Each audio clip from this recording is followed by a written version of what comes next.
সত্যি সত্যি স্বাগত জানাতেও মন চাইছে না। এত ভয়ঙ্কর নৃশংসতা, নারকীয়তা ঘাড়ের ওপর হচ্ছে, ঘাড়ের ওপর হচ্ছে। এবং এইখানে আমরা যারা প্যানেলেও বসে আছি তাদের মধ্যে খুব ভুল না করলে বেশিরভাগ মানুষ যারা প্যানেলে রয়েছেন, আমার তো মনে হয় 90% আমার প্যানেলিস্ট যে অতিথিরা, তাদের কোনো না কোনো সময় দেশ হয়তো বাংলাদেশ ছিল, খুব ভুল না করলে। দেবজিতের ছিল আমি জানি, সুদীপ্তদার ছিল, অরিন্দমদা আপনারা ছিল, দেবাশিসদা আপনারা কোনো কানেকশন দেবাশিসদার নয়, আমারও নয়। অধিকাংশ মানুষজন যারা এই মুহূর্তে দেখছেন তারাও হয়তো রয়েছেন। কি ভয়ঙ্কর বদ্ধভূমি হয়ে রয়েছে সেখানে। এই বদ্ধভূমি ছিল একসময় হিন্দুদের পালিয়ে আসতে হয়েছিল। আমার এই স্টুডিওর প্যানেলে বসে আছেন তারা, তাদের পূর্বপুরুষরা চলে এসেছিলেন, থাকতে পারেননি। আজ পরিস্থিতি আরো ভয়ঙ্কর।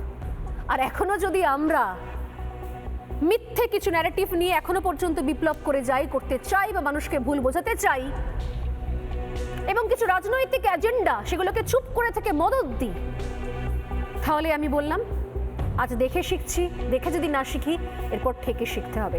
আমি শুরু করব দেবজিৎকে দিয়ে। দেবজিৎ, একের পর এক জেলার যখন ডেমোগ্রাফি চেঞ্জ হয়েছে আমরা আলোচনা করেছি, সে সময় তো অনেকেই বলেছেন যে কেন রিপাবলিক বাংলা এগুলো নিয়ে আলোচনা করছে, কেন রিপাবলিক বাংলা এগুলো নিয়ে কথা বলছে, কেন এখানে এই ধরনের কথা বলা হচ্ছে, হিন্দু যদি সংখ্যায় কমে যায় কয়েকটা জেলাটাতে কি সমস্যা। আমি দিনের পর দিন এই সন্ধ্যে 7টার শোতে চিৎকার করে বলেছি যে ডেমোগ্রাফি চেঞ্জ হওয়া মানে শুধুমাত্র ডেমোগ্রাফি চেঞ্জ হওয়া নয়, সংস্কৃতির ওপর আঘাত, সবকিছু ধূলিসাৎ হয়ে যাওয়া, গণতন্ত্রের ওপর আঘাত। কেন বলেছি? আজ প্রতিবেশী দেশ দেখিয়ে দিচ্ছে। দেবজিৎ, আজ নয়, প্রথম থেকেই বাংলাদেশ ইতিহাস তার সাক্ষী। প্রথম থেকেই পূর্ব পাকিস্তান যবে থেকে তৈরি হয়েছে, পাকিস্তান যেদিন থেকে তৈরি হয়েছে তারপর থেকে অধুনা বাংলাদেশ আজকের দিন অবধি একই পরিস্থিতি। বেশি পেছনে যাওয়ার দরকার নেই, সোজাসুজি কাল রাত্রির থেকে আজকের যে ঘটনা বলি সেটাকে যদি বিশ্লেষণ করা যায়, তুমি যেটা দেখালে স্বর্ণালী, যে একটা ছেলেকে, জলজান্ত ছেলেকে ঘর থেকে টেনে হিঁচড়ে বার করা হলো, তার পেছনে বিপুল জনতা, সবাই হচ্ছে, সবার হাতে অ্যান্ড্রয়েড ফোন, যারা কিনা বলেন ওরা তো কিরাম যেন একটা অশিক্ষিত, ওদের পয়সা নেই, ওরা দরিদ্র, সেই জন্য অশিক্ষা এবং দারিদ্র্যর চোটেই ওরা এরকম করে ফেলে। মোটেই তা নয়, প্রত্যেকের হাতে মোবাইল ফোন। তোমার আমার ঘরেতে যেরকম বুদ্ধিমান লোকজন আছে একদম এক, হোমোসেপিয়েন, আলাদা কোনো ইয়ে নেই, সবাই হোমোসেপিয়েন্স। এবং সবাই যখন ওখানে দাঁড়িয়ে ছেলেটিকে টেনে নিয়ে গেল, মারলো, মেরে আধমরা করে তার কাপড় জামা খুলে ফেলা হলো, উলঙ্গ করার পরে তাকে গলায় দড়ি দিয়ে একটা গাছে টেনে বাঁধা হলো। পাবলিক দেখছে, এত বড় জনতা যারা নিজেদের তৌহিদি জনতা বলে আস্ফালন করে, তারা দেখছে, তারা দেখলো এবং ঝুলিয়েও শান্তি নেই। তারপরে খড়ে আগুন দিয়ে, এমনি পেট্রোল ঢেলে আগুন দেয়নি, খেয়াল করে দেখো, খড়ে আগুন দিয়ে একটু একটু একটু একটু করে, যেরমভাবে আমরা কুশপুতুল পোড়াই, যেরমভাবে আমরা প্রতীকী দাহ করি, ঠিক সেরমভাবে ছেলেটিকে পুড়িয়ে মারা হলো। দোষটা কি? একমাত্র দোষ হচ্ছে হিন্দু, এছাড়া কোনো দোষ নেই। কোনো রকমভাবে কোনো প্রমাণ হয়নি।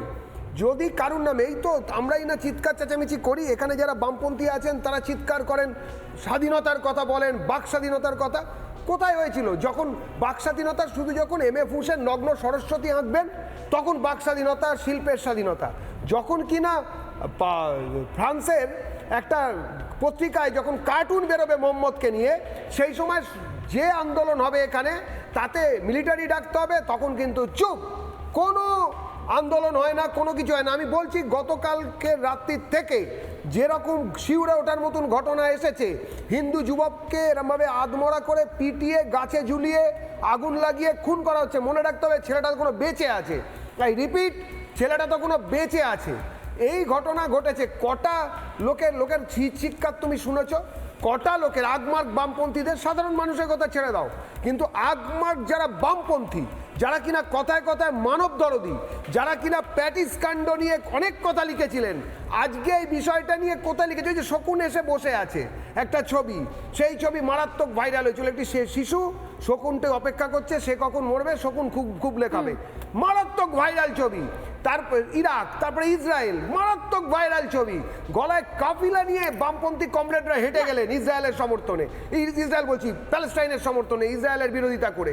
এখনো পর্যন্ত প্যালেস্টাইনের ফ্ল্যাগ নিয়ে যত মিছিল যায়, আমি বলছি যে যারা সরকারি বাম বলে একদিন কথিত ছিলেন, সিপিএম, সিপিআই এবং অন্যান্য সমস্ত বাম, যাদবপুরিয়া বাম যারা, তাদের অবধি বিভিন্ন কাফিলা বা মিছিলে ওই প্যালেস্টাইনের পতাকা নিয়ে লোকজন দৌড়চ্ছে। একটা মিছিল দেখেছো? একটা কোনো শব্দ শুনেছো?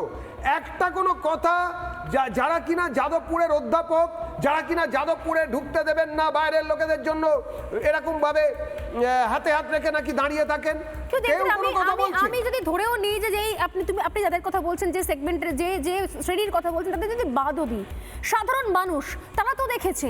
আমি বলছি পশ্চিমবঙ্গের আপামর সাধারণ মানুষকে, বাঙালি হিন্দুদের পশ্চিমবঙ্গে যারা এখনো পর্যন্ত রয়েছেন, বাড়ি কিনে ফ্ল্যাট কিনে সংসার করছেন, সন্তান রয়েছে, তারা কি দেখতে পাচ্ছেন? আমি বাংলাদেশ যদি ছেড়েও দিই, এখানেও তো আমরা দেখেছি ডেমোগ্রাফির যে চেঞ্জ হয়েছে, যা পরিবর্তন হয়েছে, যা রেশিওর পরিবর্তন হয়েছে, কলকাতায় বা পরিবর্তন হয়েছে, আমরা কলকাতায় পর্যন্ত কলকাতায় বা অন্য কোনো জায়গায় হিন্দু বাঙালি শুধু অপেক্ষা করছে কবে তাকে ছেড়ে চলে যেতে হবে। এ কথা বলতে কোনো আপত্তি নেই। যদি এ কথা বলার জন্য কেউ সাম্প্রদায়িক বলে, তাহলে সাম্প্রদায়িক হতে রাজি আছি। আজকে তুমি বলো যে মুর্শিদাবাদে, ছেড়ে দাও বাংলাদেশে এই যে আমাদের ছায়ানটে তুমি দেখবে লালন ফকিরের মূর্তি, মানে ছবি ছিঁড়ে ফেলা হয়েছে, আরো বড় সমস্ত ভাস্কর্য বা যত ছবি ছিল ভেঙে গুড়িয়ে দেওয়া হলো। একজনও বেরিয়েছে লালনপন্থীরা? দ্বিতীয়ত, ছেড়ে দাও, কারুর বেরোনোর দরকার নেই, কেননা পিপু ফিসু ফিরেছো। তুমি বলো যে যেরম ভাবে এই মুর্শিদাবাদের ধুলিয়ানে হিন্দুদের বাড়িতে রাত্রেবেলায় কালো কালি দিয়ে আগে দেখে দিয়ে আসা হলো যে যারা মরবে, যাদেরকে মারতে হবে, আক্রমণ কাদের করতে হবে চিহ্নিত করা হলো। মানে আমি বলি আলিবাবা 40 চোরের মতো আগের দিন রাত্রে এসে দরজায় মার্ক করে দেওয়া হলো যে এদের বাড়িগুলো হচ্ছে হিন্দুদের বাড়ি, এদের বাড়িতে আগামীকাল আমরা এসে আগুন দেব। চলবে যারা হুড়মুড়িয়ে এখানে ঢুকে পড়েছিলেন বা যেভাবে কোথাও ডেমোগ্রাফির চেঞ্জগুলো হয়েছে, যেটা প্রত্যেক মুহূর্তে বলছিলেন যে এগুলো আলোচনার বিষয় নয় স্বর্ণালী, ডেমোগ্রাফি চেঞ্জ তো হতেই পারে। আমরা কলকারখানা, শিল্প, স্কুল, কলেজ, হসপিটাল নিয়ে আলোচনা করব। আরে মানুষ যদি বেঁচেই থাকতে না পারে, স্কুল কলেজ হসপিটাল কি হবে? স্কুল কলেজ হসপিটাল বানাবে কে? বাংলাদেশে হচ্ছে নাকি কোনো স্কুল? হচ্ছে নাকি কোনো হসপিটাল? হচ্ছে নাকি কোনো ইউনিভার্সিটি? হচ্ছে না তো। এগুলোই চলে কি? নানা ধরনের কন্টেন্ট দেখার জন্য লাইক করুন, শেয়ার করুন আমাদের ফেসবুক পেজ, সাবস্ক্রাইব করুন আমাদের ইউটিউব চ্যানেল। পাশাপাশি অন্যান্য ব্রেকিং নিউজের জন্য অবশ্যই চোখ রাখুন রিপাবলিক বাংলায়।